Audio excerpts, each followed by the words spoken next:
In una piccola cittadina avvolta dalla nebbia mattutina della Piccardia, nasceva una storia destinata a incidersi nei cuori di molti.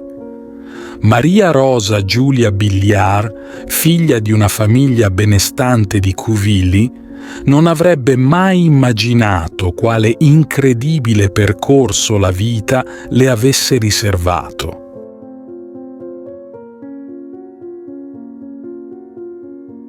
Giulia crebbe tra le verdi colline e i campi dorati di grano, imparando presto l'importanza del lavoro e della fede.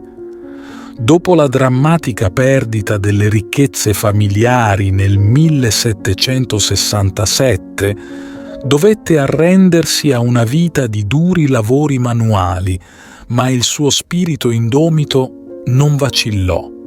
Fu la sua fede incrollabile a guidarla, sin da quando, a soli 9 anni, ricevette la prima comunione, mostrando già segni di una profonda spiritualità.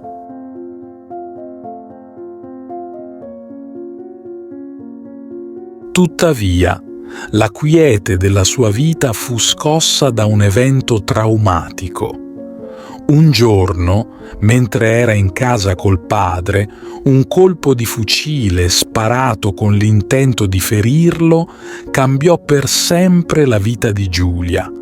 Da quel momento una paralisi nervosa la costrinse a una vita di sofferenze e immobilità.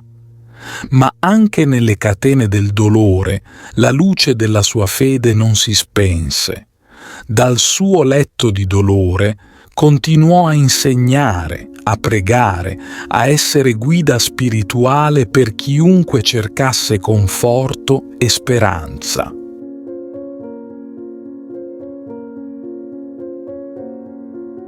Quando la Rivoluzione francese sconvolse il suo mondo, Giulia divenne rifugio per i sacerdoti perseguitati, simbolo di resistenza contro l'oppressione. La sua malattia non le impedì di vedere oltre le tenebre del presente. Ebbe una visione che le preannunciava la fondazione di un nuovo istituto, destinato a lasciare un segno indelebile nel mondo.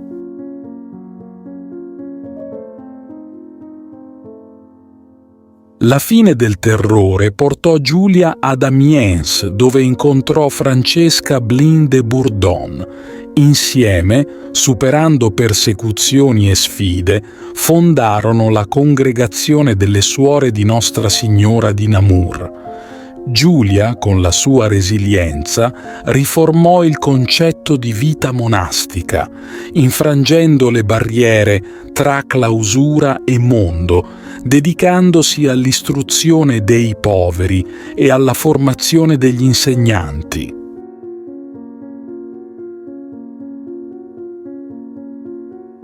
Il miracolo della sua guarigione, dopo 22 anni di immobilità, fu un segno del suo inarrestabile credo: la fede può spostare montagne.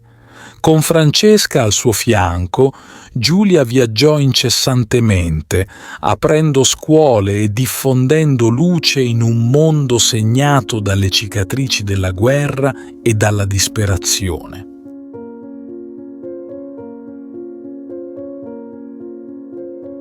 La sua vita non fu un cammino solitario. Accanto a lei vi erano coloro che vedevano in Giulia non solo una fondatrice, ma una madre, una guida che insegnava come vivere una vita di dedizione e amore verso Dio e il prossimo. La sua eredità, intrisa di sfide, miracoli e una fede incommensurabile, continua a ispirare.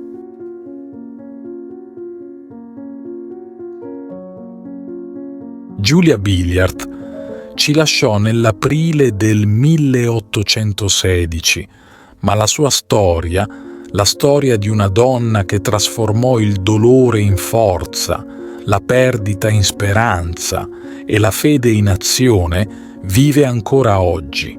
Beatificata e poi canonizzata, Santa Giulia Billiart rimane un faro di luce per tutti coloro che cercano un cammino di fede, amore e dedizione al servizio degli altri.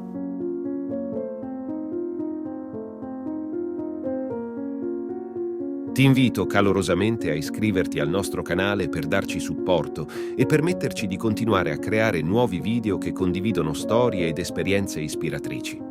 La tua iscrizione è un prezioso sostegno che ci motiva a condividere più contenuti di valore e a diffondere messaggi di speranza, fede e crescita personale. Grazie di cuore.